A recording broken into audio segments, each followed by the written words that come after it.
We got one guest and one more segment here for this Monday edition of Bang the Book Radio. That is with Kyle Hunter of HunterSportsPicks.com. Kyle, how's it going today, man? Going pretty well. It's almost March here. Yes, sir. It is almost March, which I'm very happy about, not just because of conference tournaments and March Madness, but, well, spring, because I'm effing tired of winter. All right, so this question I was just talking about here from Steven, the concept of value. You know, professional bettors saying that they've captured value when they've got a -4 and the line is now -8. What's your strategy with that? Do you try to extract more value and look to middle it, or, you know, maybe semi-hedge, maybe a half unit the other way, try to get the middle that way and sort of limit your risk? What do you sort of do in that particular setup? Well, first of all, this is a good question. You know, I don't think there's a right or wrong answer to this question. I think that, you know, if you think about it from a stock market standpoint, because it is similar, but, you know, you buy a stock, it goes up a little bit. You can get out of it very easily, you know, like $4 stock trades at this point. You know, commissions are not very much. It's really easy to get in and out, very liquid. It's not as easy to get a -4 and go to a -8 and say, I'm just going to take the middle and I'm out of this, because you're paying the -110 on each side. You know, I really think that, you know, -4 goes to a -8. Like you said, it depends on what sport it is also. You know, if that's football, it's hard to not try to middle that at least some, because 6 and 7 are just such important numbers. You know, but to me, I think you are getting value if you get a -4 go up to a -8. I think it's just a sign of, as you said, it's a sign of future success. If you don't win that one, you know, you keep getting that kind of closing line value, you're good at this. You know, you're going to do a good job in the long run. I do think that, you know, depending on how much you like the play to start with, I mean, that certainly has something to do with it also. Sometimes I'll take a play and know that I really like this play, and I'm keeping it no matter what. You know, I'm not going to try to get out of this. I want the bet. You know, I want to try to just let this ride. Other times, you know, I'll know that the market really likes steaming, you know, a certain team or a certain team's overs or unders, and, you know, I'll put a large bet in on the open just so I know I can hedge out of it. You know, I think it's something that I wish I could do more. I don't have as much time as I'd like to have to just try to middle out of a lot of, you know, totals or sides. But I think really the best way to do this in general is to, if you've got a -4, you can try to middle part of that bet. And I know I've said this before, but, you know, if you like, say, -4, you like that team at -4, it goes up to -8, you can go ahead and take the +8 and not get out of your entire bet. I really think that's the best way to do this. If you feel like you need to try to get some value out of it, or if you don't love that initial bet of -4, I think, you know, taking a third of the bet or taking half the bet or something like that to try to middle out of it. And then you're getting your middle, or at least a chance at it, and then you still have more on your initial bet. So I think then you kind of have the best of both worlds, at least in some ways. I think that's, first of all, I think that's a good question, and I think that you should see it as if, you know, if you get a -4, go to a -8, even if you don't middle it out, I do think you should see it as being a valuable bet. Yeah, and I mean, a lot of this has to do with, you know, what you want to achieve as a handicapper, or, well, I mean, this is a betting concept. This isn't a handicapping concept. This is a betting concept, and we've kind of talked about that before, the difference between betting and handicapping.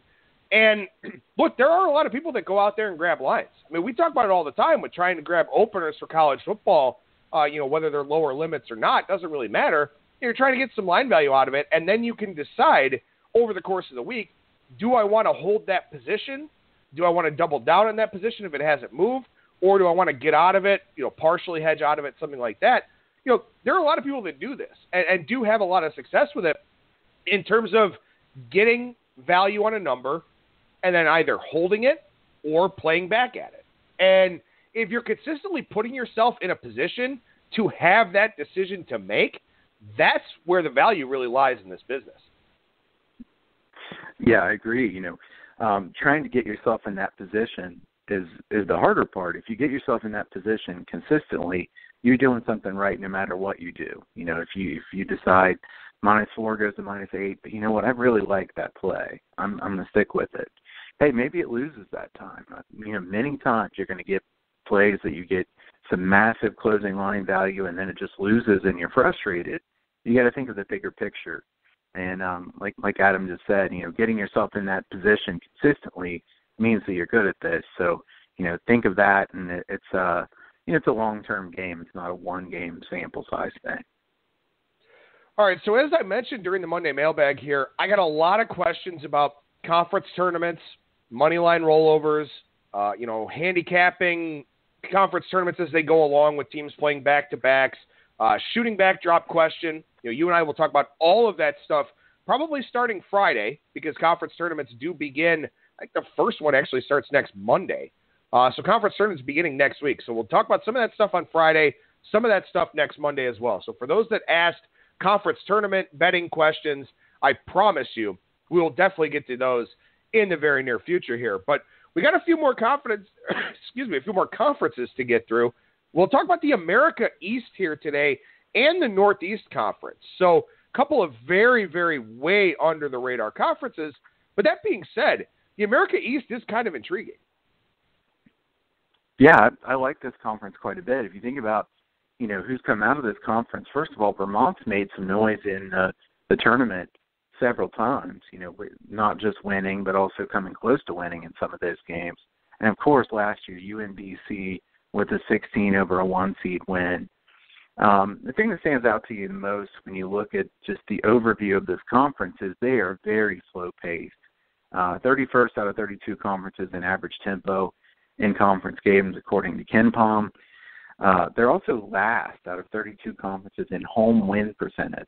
So road warriors here in this conference. Home court advantage obviously doesn't mean too much, at least this year in America East Conference. So the other thing that stands out to me is a lot of three-pointers attempted here. So I would pay really close attention to both three-point percentage offense and defense in this league. Pretty clear that everybody's trying to, or that almost everybody here is trying to get up a lot of threes. These teams aren't very efficient on offense. You have some decent defenses here in this league, and you also have a slow-paced game. So you're going to see a lot of close games in this league, obviously. If you're moving at a relatively slow pace to start with, you have some pretty good defenses. This is not a league where you're going to see very many big numbers on an underdog. So that's something to keep in mind about this league. Yeah, and as you mentioned, this is a league that's kind of made some noise, and a lot of it is because of how they play, because they ugly up games.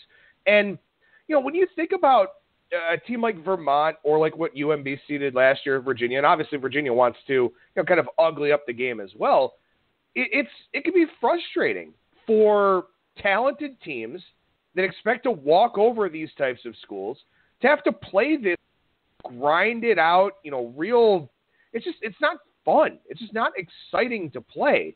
And it's something that kind of, waters this conference down, I think, from a national perception standpoint, but it does make this conference kind of a tough out when these teams do step up in class. Yeah, I agree. And I would say one of my biggest frustrations is when I see people on Twitter or wherever it may be, any kind of social media, talking about, man, this team uglies up the game, and it's so hard to watch this team. It's frustrating. Hey, if they can win that way, I don't blame them. The goal of this is to win games. If you're better winning games that way than you are at, playing at 80 possessions and pressing and all that, you got to do what you got to do. And I think that the America East Conference has a decent amount of teams who have figured out that this is their best way to win. So I don't take that away from them at all. I think that this conference has some teams in it that could give a high-seeded team or, number 1 or 2 seed team a difficult time, at least, not necessarily winning the game, but at least this is a league where, you've got 8 teams that make the conference tournament. There are 9 teams in this league. The bottom 3 teams in Maine, Binghamton, and New Hampshire are very weak. Umass Lowell is an interesting team in that they're faster paced than everybody else. They don't play much defense. They can score a decent amount. They're not efficient enough, though, when it comes to scoring to be able to win very often against these top teams. Vermont's easily the most balanced team in this league, and they're certainly the top team in this league. I think it's really impressive that Anthony Lamb has stayed at Vermont the whole time. This guy's a superstar, a very, very good player for this conference. It's very rare that you'll see somebody as good as Anthony Lamb in the America East Conference. So, and a lot of times if one of those guys gets to be very good, then they'll transfer to a bigger school. So I have to say I give him credit for staying with Vermont and helping this team be as good as they've been every year that he's been there. So as we look at this conference, as you mentioned, Maine, Binghamton, and New Hampshire, pretty clearly the bottom of the barrel here. What about the top of this conference? I mean, how do you sort of rank the top four here? Well, I've got Vermont easily first in this conference. Second, Stony Brook. They've been really good on defense. Number one, defensive efficiency, allowing 0.878 points per possession in league play. This is a team that if they could be a little bit more efficient on offense, they could be really good. They have a turnover issue on offense. They're shooting less than 30% on three-pointers. They're one of the rare teams in this conference who is not shooting that many three-pointers, obviously, because they're not that good at them. They're good at rebounding. This Stony Brook team is a team that could certainly make some noise in the conference tournament. Anytime you play that good a defense, that's a team that you really don't want to play against. I have third UMBC. I think Ken Palm and Bart Torvik probably have Hartford third, but I'm going to put UMBC third. Coach, really, really high on their coach. They've won 9 of their last 11 games. I feel like they're rounding in form. They do have a loss here in their last game, but UMBC is not a terribly experienced team. They don't have a lot of the guys that they had last year, but really trust their coach, so I'll put them third. Hartford fourth. Most experienced team in the country, number one in experience. They beat UMBC twice this year, shooting 40.6% on three-pointers. I think that, those top four teams, Vermont, Stony Brook, UMBC, and Hartford, I think it'd be a big surprise if one of those isn't the teams that wins this conference tournament. I really think the rest of the teams are a lot weaker than them. Albany's fifth for me, playing better of late, a well-coached team. I still don't think they have the talent that is needed to win it. And then, like I said, UMass Lowell would be sixth, Maine seventh, Binghamton eighth, and New Hampshire ninth. And those bottom three are pretty weak. But I would say this conference has 4 solid teams in it. Yeah, and as you look at what's happened here, what's transpired in conference play, UMBC has beaten Vermont twice in the regular season, which is pretty interesting here, especially considering they've lost to Hartford twice. So maybe that does kind of make this conference tournament relatively wide open. Absolutely, I think it does. I mean, I think of those top 4 teams, it wouldn't be a huge surprise if any of them win. I do think that Hartford being so good at three-point shooting is certainly a good thing for them throughout the course of the season, but they put up so many threes. In those one game, you lose one game, you're out, as we talked about before. Now, it is important to point that these games are at the higher seed in the conference tournament, so I think that probably helps a team that's relying on shooting, at least compared to a neutral site. But, I think Hartford could run into some trouble with the fact that they don't play good defense. If you're relying solely on three-point shooting, you don't play very good at defense. I think it's a little bit hard to run through the whole tournament that way. I think it's certainly interesting that Vermont's lost to UMBC because if you look at last year, Vermont goes into the conference tournament as a big favorite. UMBC goes to Vermont and wins 65-62. Vermont was up for those 2 games this year, so you certainly can't say that they overlooked them. All right, we got one more conference to look at here on today's show, and I think we have one more conference to look at overall. That would be the MEAC. We'll try to do that on Friday. But we got the Northeast Conference here today, and this is a conference that is, I don't even want to call it under the radar because that kind of disparages all of the under the radar conferences we talk about. This is one of the least interesting conferences in college basketball, I think. Yeah, and I'm always honest and transparent about things, and I'm going to say that I think this is the conference that I know the least of all the conferences. So I'm going to try to keep this one a little bit shorter. This is a weak conference. They're 30th out of 32, according to Ken Palm. A bunch of tight games here, 26 out of 32, and as far as most blowouts, so they're not getting very many blowouts in this league. It's basically because there's so many teams just packed close together. I mean, this conference, talk about a wide open conference tournament. I mean, this one's going to be all about matchups and, how it sets up. And I think it'll be interesting to discuss, but at the same time, I don't know that I'll have as strong of opinions on this one, just because I don't feel like I know these teams as well as a lot of the other teams. I do notice that there's a lot of fouling in this conference, so free throw percentage, very important here. Just a lot of foul shots. As a conference, they shoot the ball well from the free throw line, 73.2%. But those teams that don't shoot it well at all from the line struggle quite a bit. Mount St. Mary's, 67% from the free throw line. You go all the way up to Sacred Heart, who's shooting 79.4% from the free throw line. If you're getting a lot of free throws, that's going to make a big difference if you're 10% or 15% worse than the other teams. To me, the three teams at the bottom here, Central Connecticut State, Mount St. Mary's, and Bryant, the rest of the league bunch really close together. I mean, I think that you could say, 2 or 3 teams here that would be the top team, and it wouldn't be surprising at all. I have to think that St. Francis, Pennsylvania, the top team in this league, in my opinion, largely because they played that really tough non-conference schedule. They have a veteran team. They're relatively balanced. If you look down the list here, every team in this league has some sort of weakness. There's no really good team in this league. It would be a big surprise if anybody from this league gave anybody trouble in the big dance. I think that this is a pretty weak league, and like I said, it wouldn't be really shocking to me if any of the teams in this league won the conference tournament. I think that it's just wide open. Well, so this looks like probably, one of the teams that gets into that 16 versus 16 play-in game and maybe looks like a fade candidate at that point. Yeah, I think they'd almost definitely be into a 16 versus 16, and I wouldn't be wanting to back them unless the other team that got into there is just a really weak team. It's possible that we get some other conference where somebody pulls a huge upset and they have like a losing record for the year or something to where this conference could win, but I think that this conference overall is just very weak.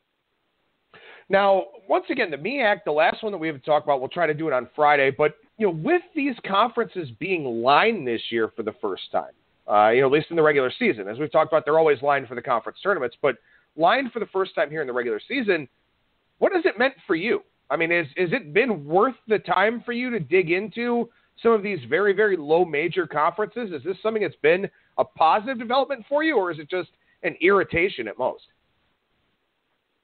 No, I mean, I've won more than I've lost in these small conferences this year. I haven't played as many of these as, the bigger ones, obviously. And everybody knows that I like the under-the-radar games, but I'm usually taking, Big West, Big Sky, OVC, stuff like that. On the plays that I've made in these smaller conferences, some people have said pretty quickly, hey, I don't have the option of betting these. Some places still aren't listing these extra games. So I've tried to limit how many of these I make. And, when it comes to some of these conferences, like I said, I'll just be honest, I still know them less than the others because before this year, I haven't had to worry about them at all. Some of these conferences I've found some good angles. I've won some games in the America East this year, won some unders with Liberty and the ASUN, conferences like that. But then there are some conferences I've just totally left alone, and one of them is the Northeast Conference here that we've been talking about. You have to know where to stop sometimes and know what your strengths are. And, when you get a wide open conference like this, that people are just back and forth so much that you haven't followed in the past, usually I just overlook ones like that. But I do think that in general, it's certainly a positive development to have, all the conferences lined because, I want as many options as I can get. When the bigger the board is, the more the chance there is to find some value. All right, so as I mentioned here, conference tournaments start next week. The Atlantic Sun starts next Monday, March 4th. The Big South starts March 5th. There was one more, the Patriot League, March 5th as well. And then the rest of the conference, or the Horizon League, also March 5th. Then the rest of the conferences start after that. So what we will try to do here on the shows is we will try to hit as many of these conference tournaments as we possibly can with Kyle and I. We'll do some with the other guests that I have throughout the week as well. We'll try to cover all 32 of them if we possibly can, and also try to preview them over at BangTheBook.com, along with talking about moneyline rollovers, betting angles, betting tips, all that type of stuff. So we're going to be very, very busy here, very college basketball heavy for the next few weeks on Bang the Book Radio. But, hey, we're also wrapping up the regular season. in most of these conferences. And, of course, with March Madness being so late this year, Selection Sunday being St. Patrick's Day, we still have some good regular season battles left to go. I know you've got some late season betting angles to talk about here on today's show. Yeah, I think there's some things that need to be pointed out here. First thing I wanted to say, these lines are much tighter than they were earlier this year. I'm not seeing near as many opportunities to where if you like to play a lot of games, I think you're pushing it more now than you would have been earlier this season. Look at how many games have been finishing close to the spread here of late, even close to the total. As I've been going down through and kind of grading these plays that I considered, a lot of these plays are finishing very close to the line. I think the odds makers are putting very sharp lines on there. I think it's just a point to stay cautious. I think conference tournaments and the postseason tournaments such as the NIT, CBI, all those, and even the NCAA tournament offer better situations and angles than do a lot of the games in late season. I think that it's important to point out also some teams have shut it down and are simply just waiting for that conference tournament. And we've alluded to this here in past shows, but I think it's certainly something you need to keep reminding yourself of. Try to figure out those teams that aren't giving 100% effort right now, because there are plenty of them out there. I think that's probably, along with knowing that, you probably should play it a little bit cautious, a little bit safe this time of the year, because I do think the lines are very sharp. I think those are two really important points to start with. I'll say that I've got a late season angle here, and I'm going to give a couple more angles here in this College Basketball Daily Picks articles this week, so stay tuned for those. I think there's some pretty decent angles late in the season here where you might be able to find some value based on the fact that, maybe these aren't good ways to play college basketball throughout the course of the season, but once you get to the very end of the season, it can be. First is favorites. Favorites versus underdogs. If you just take from game 25 on in the season, so it's game number 25 or later in the season, favorites have done significantly better than underdogs in the long run, and that's even more the case here in the last 3 or 4 years. But if you look at favorites of 5 points or more in a game with a total of at least 139, now why a total of at least 139? Well, it's easier to get a margin in a higher scoring game, obviously. So if you just take that, it's 54.3% ATS since 2007. That's 588 and 495.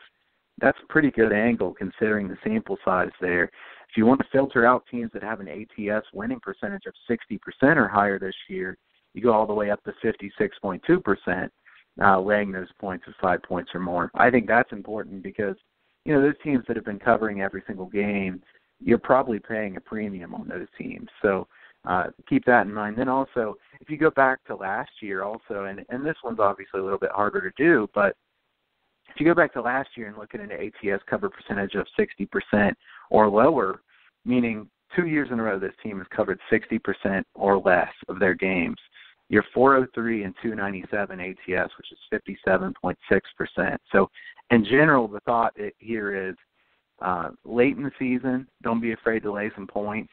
It's a better time to be playing favorites than it is to look for underdogs, largely because a lot of those underdogs don't care anymore. We're at that point in the season. And, the other main point I wanted to point out here is that, if you take a team that has covered a really high percentage of the time, you're probably paying a premium. But if you take a team who's favored that has covered, say, half their games or less, it's more likely that you're getting a good value and that this system would make more sense. Yeah, I think those are two really good angles and two things that do make a lot of sense. And especially, too, when you look at a team in a favorite role, small conference, they want to get those home games on their campus sites or, want whatever advantages are out there. Because keep in mind, the way that a lot of these conference tournaments are structured, they are structured to give little advantages to the better teams in the conferences, whether it's turnaround time for the next game or something like that. So there are incentives to taking care of your business late in the season. And as you said, for the underdogs, when those incentives aren't there, they don't really have a whole lot to play for. So I agree. I think you do want to maybe look to get a little bit chalk heavy here. Again, not to say you're betting favorites across the board, but you've got to really like a dog to play it at this time of the year. Yeah, absolutely. I think that, this is the time of the year where if you like a favorite and you think about this angle, then you're going to say, wow, I have a little extra ammo for a reason to take a favorite. If you like an underdog, you think twice a little bit. I'm not saying that there's not going to be good spots to take some underdogs. I think there will be. And I think that it's important to point out that if you're looking to take an underdog, you likely want to take an underdog that has something to play for some reason. If it's two really good teams that this game means a lot to both of them, then I don't think this angle is as good.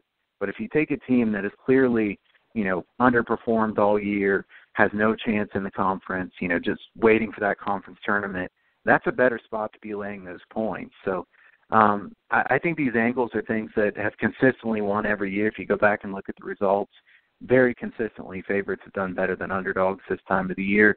And, more so even the large favorites. So don't be afraid to lay some more points. And I don't like to say that in general, just because, usually you're taking minus 15 or minus 20 in non-conference slate. I think that you're, kind of suckered in from what you saw at the end of last year. But when you get to the end of the season, you're in a conference game to where it means a lot to the team that's a favorite, but it doesn't mean anything to the other team that's the underdog. I think there's a good reason why that line is what it is. One last thing I'll mention here regarding, those teams that, as we said, maybe don't have a whole lot to play for, or you're looking at some of those specific conference tournaments where not everybody makes the field. Wikipedia is really, really good at this time of the year because each individual conference tournament will have its own page.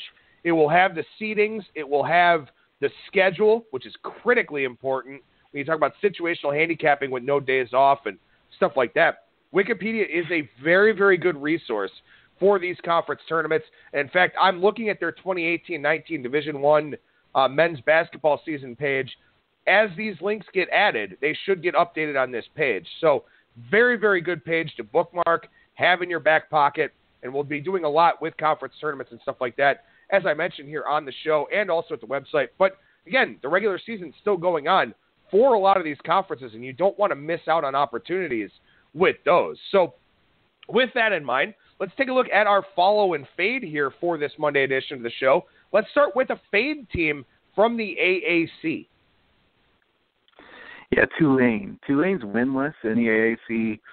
First of all, the AAC is pretty weak this year. I know they have a couple really good teams at the top, but if you're winless in the AAC at this point, you're a pretty bad team. Tulane just lost their most winnable game at home against East Carolina. They had 53 points at halftime. They scored 28 points in the second half and lost a close one.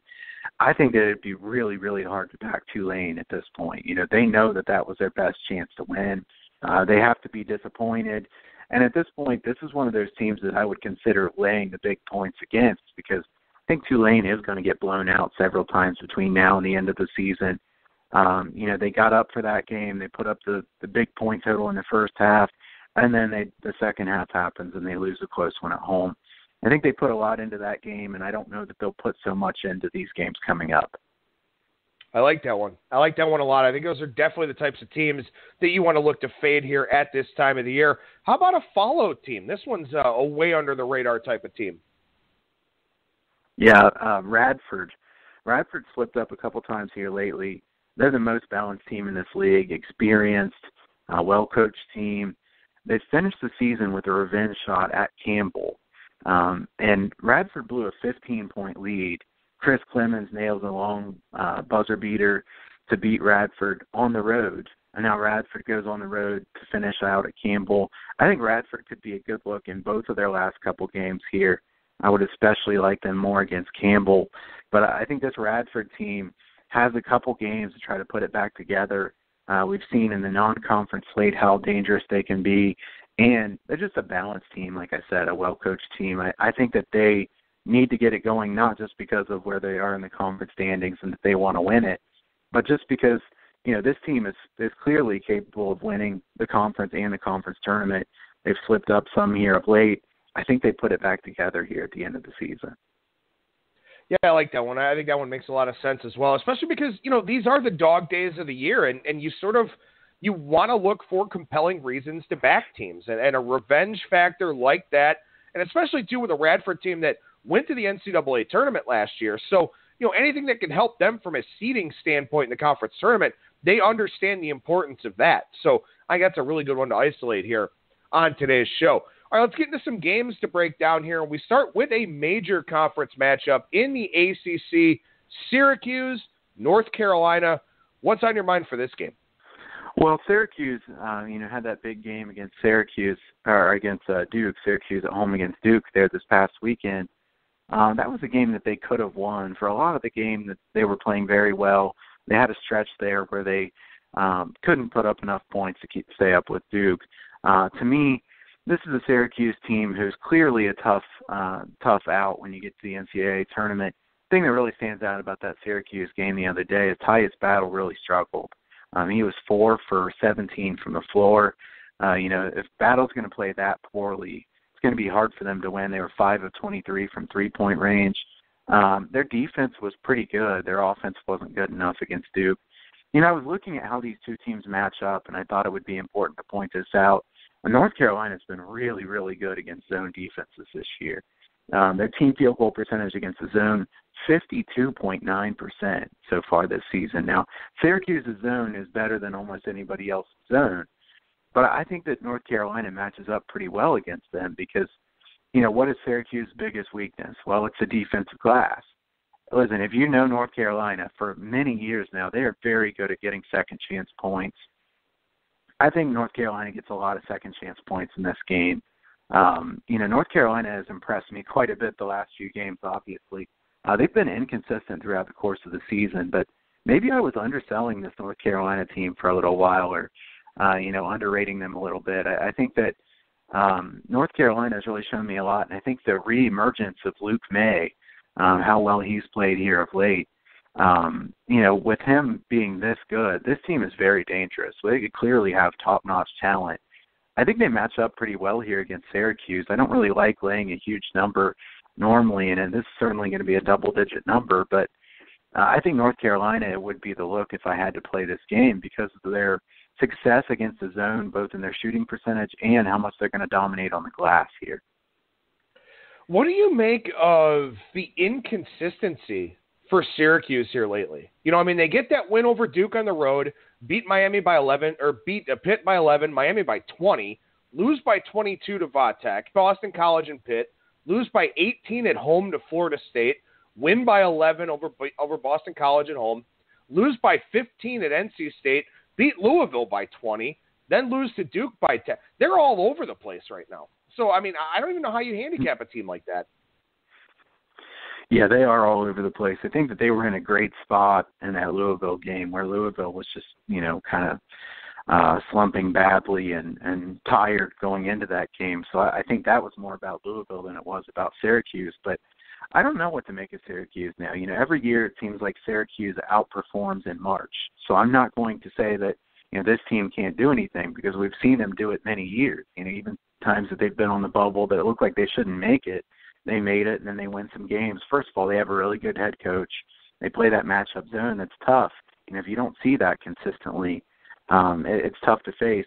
Syracuse blocks a ton of shots, number one in the country in block shots. So I don't want to sell my stock in them too much, but I will say they have been very inconsistent. I think that North Carolina is a team that can expose their weaknesses more than most teams would be able to. All right, so we move on from that game here to a conference that we really haven't talked a whole lot about this year, and that's the Atlantic 10. It's just, maybe it's a one-bid league. I don't know. I guess we'll have to kind of wait and see. But, man, we have not talked much about the A-10 this year, but there's a really interesting spot Tuesday night between Dayton and UMass. Yeah, you're right. I guess I didn't really think about the fact that we haven't talked about it much. Looking forward to talking that conference tournament. And to be honest with you, when you start talking conference tournaments and say, we got a lot of questions about money line rollovers, backdrops, things like that, I get pretty pumped up. I love conference tournament time. Obviously a really busy time, but it's a great time of the year. The A-10 as a conference, definitely down from where they were a few years ago. This was a conference that was, maybe top 8 conference in the country a few years ago. And now I see Ken Palm having 13th this year. The A-10 is way down. VCU's top in this league. Dayton has been a good team this year. The reason I wanted to talk about this game, Dayton and UMass, this is a very, very tough spot for Dayton. This one will be in the situational spots article that will go up here later today at BangTheBook.com. Dayton is a team that is very good on offense. They're first in offensive efficiency in this conference, sixth in defense. So they're not terrible at defense, but not that great either. They struggle with defensive rebounding. Why is this a tough spot for them? Look at their last few games here. They lose at home by 1 point to VCU. They win on the road by 1 point against Davidson. Both of those were epic games. I mean, back and forth, very close, big comebacks. Davidson came back and almost beat them in that game. They came back from way behind against VCU. You do that consistently game after game, you're going to have a tough spot at some point. They beat St. Louis at home 70-62. St. Louis is another very talented team in this conference. Now they go to Umass.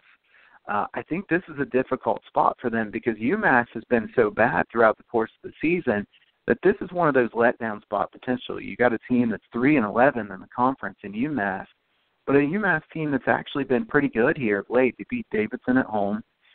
They went to overtime on the road against George Mason. They just beat St. Joe's at home. St. Joe's isn't very good, but they've shown the ability to beat decent teams here, or at least play close to them. Dayton's going to be laying maybe 7.5 points. To me, this is a UMass or pass spot because Dayton has played bigger games multiple times in a row than this, and they've been so many close, hard-fought games that they've got to have a letdown somewhere. And keep in mind, too, at this time of the year, with where we are, these teams are tired a little bit. And you get that second wind for the conference tournament, obviously, but, for Dayton, you're not an at-large team. As nice as some of your, component statistics are, you're not an at-large team. So if you don't win this game, it kind of is what it is, So there's really not that driving force behind this one to where, this is a long trip off of some tough games, as you mentioned. This is a good time of the year to look for. We talk about playing favorites and why there's a lot of value in playing favorites. You still find these situational spots on underdogs, too. Sure, there's a bunch of games. There's going to be some good spots for underdogs. UMass isn't a good team, so I'm not really trying to pitch that UMass is as good a team as Dayton in any way. But UMass has had some injury issues. They're a little bit healthier than they were. Dayton is a good team, not a great team. The other thing that I'd point out about Dayton that I should have said before, they have a very, very short rotation. They do not play the bench very much at all. That hurts them quite a bit in a game like this because they've put a lot into multiple games in a row. You have to think that, as you said, they're going to get tired at some point. I think that, laying the points here on the road in a difficult spot when they're about to come back and play Rhode Island, a team that they've typically been pretty good rivals against. They've had some good games against Rhode Island for many years. I think this is a difficult spot for Dayton. I like Dayton as a team. I think that they're a quality team that could certainly win the conference tournament. They have a shot at it, but I think this is a tough spot for them. All right, so we move on to the Summit League here. And for anybody who paid attention over the weekend, you know why we want to talk about North Dakota State and South Dakota. Yeah, this is a really, really tough spot for South Dakota. Look at what South Dakota did this past weekend. I'm looking it up right now to see. They were ahead 55-39 in the first half, and they had 55 points with 1:40 left in the first half of that game. And that was against South Dakota State. So South Dakota versus South Dakota State, obviously a big rivalry. South Dakota State's been the top team in this league for several years. South Dakota State didn't take the lead until, maybe a minute ago, something like that, and then they hit a couple shots there at the very end of the game. Mike Dahm, tremendous, dominating guy in this conference, certainly the best player in this conference. But South Dakota, for a team that's 11-16 overall, South Dakota's had some tough losses here. They lost in overtime at home to Nebraska Omaha, who's up at the top of the league as well. They're tied in the loss column with South Dakota State. Now they go to South Dakota State and lead the entire game until the last minute of the game. That's a very hard loss. Now they come back home to play North Dakota State. Well, you would think that North Dakota State would care a little bit more about this game than does South Dakota at this point. South Dakota, that was their Super Bowl game. South Dakota now is one of those teams that I would think would be getting ready for the conference tournament. So I think this is a really bad spot for South Dakota coming off that really hard-fought loss, and I would be looking to try to catch the points here with North Dakota State. Yeah, that's an important thing to think about here at this time of the year is, that Super Bowl game, especially the rivalry game. If you're South Dakota, now what? Well, you hope for another crack at them in the conference tournament. You hope to play spoiler and ruin their season there. You're probably not going to worry so much about these two remaining games in conference play. And, speaking of the Summit League, I was just looking at this one. I'm not entirely sure how all of the tiebreakers are set up, but I can tell you that Western Illinois and Denver play on Thursday night as well. Denver is 2 games behind Western Illinois in the standings. Only the top 8 of the 9 teams in the Summit League make the conference tournament. So if Denver loses at home to Western Illinois on Thursday night, that's it for them. They cannot make the conference tournament. They host Nebraska-Omaha on Saturday. That game could be a complete blowout. That's a really good point. I like that a lot. This is a Denver team that's been really disappointing this year. They have a really good home court advantage. They haven't really used it this year. They haven't won those games at home that you would expect them to win. Denver just so weak on defense. Western Illinois is not a good team, so I don't know how that game will go, Western Illinois and Denver. But as you said, if Denver loses that game, you have to worry about them the next game because Omaha, that game's going to mean a lot to Omaha, but it's not going to mean anything to Denver. Yeah, so definitely keep in mind those those betting angles here in these conference tournaments as well. But not to take away from the game that you mentioned, again, like you said, South Dakota, when you're in a position to do that, against your rival, and that's how it ends for you. And, again, they're in the conference tournament. They don't really have anything to worry about. They're going to get in. We'll see who they get a shot against when they get there. But, that's just – it's very, very hard to recover from that. I don't care who you are. I don't care what team you are. I don't care what conference you're in. That's still very, very hard for you to come back from. And, I would be surprised if they did it here this week.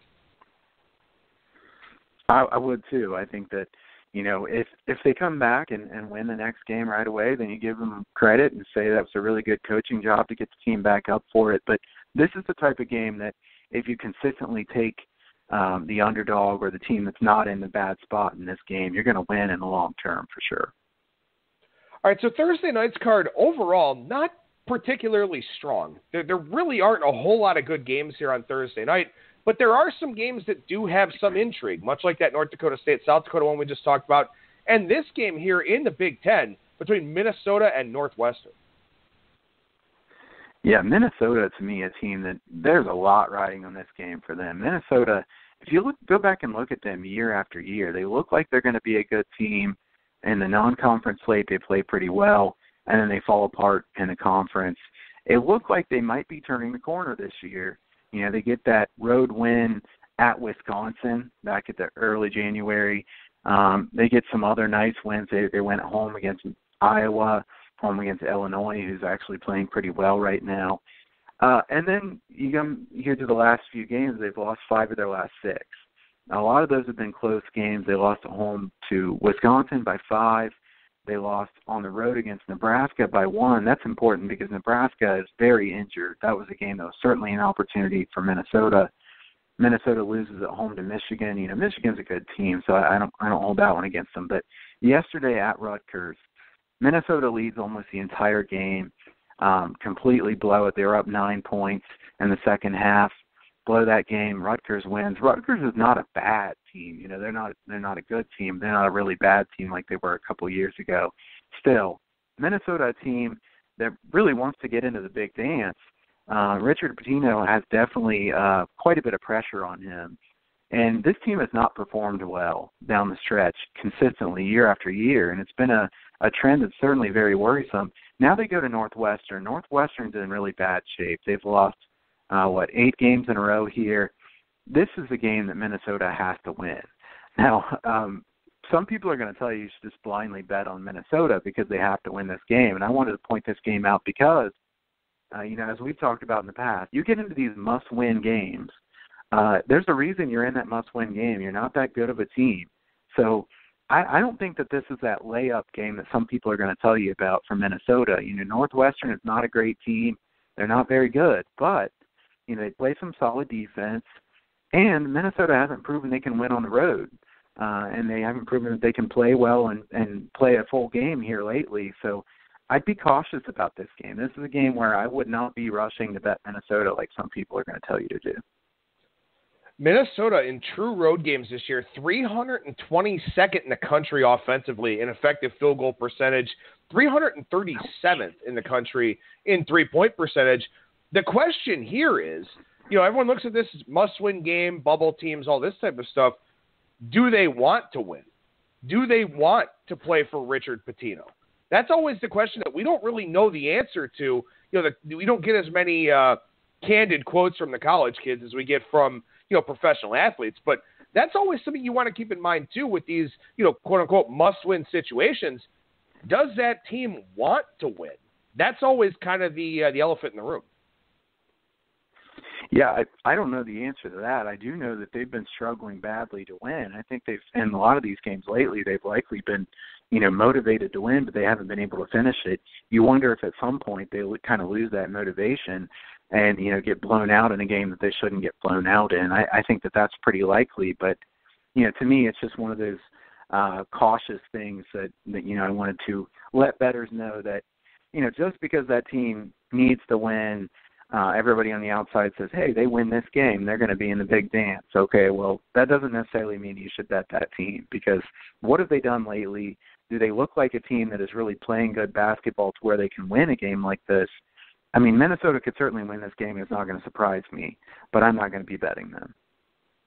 Kyle Hunter, professional handicapper over at huntersportspicks.com and daily contributor to BangTheBook.com. What's going on over there right now, Kyle? Got the March Madness passes going up this week. I'm going to get those up early so that people can get a discounted price here for the end of the season, get conference tournament stuff. So be on the lookout for that at huntersportspicks.com. March is later this week, I guess Friday. So, it's just right around the corner. Been a really good season thus far. Lost a few games here this past weekend, 88-57 on the year on my premium selections. It's been a really good year. Trying to finish things out strong, certainly. It's been a great year for the free picks. 64-38 for the free picks there at BangTheBook.com. So if you're not checking out that daily article, I would suggest you do so. Have enjoyed the season thus far, and now we come to the most important part of the season for college basketball, and I'm certainly pumped up for it. Well, and of course, make sure that you check out Kyle's situational piece, which will come out today as well, and then also his 2 videos a week over on our Bang the Book YouTube page.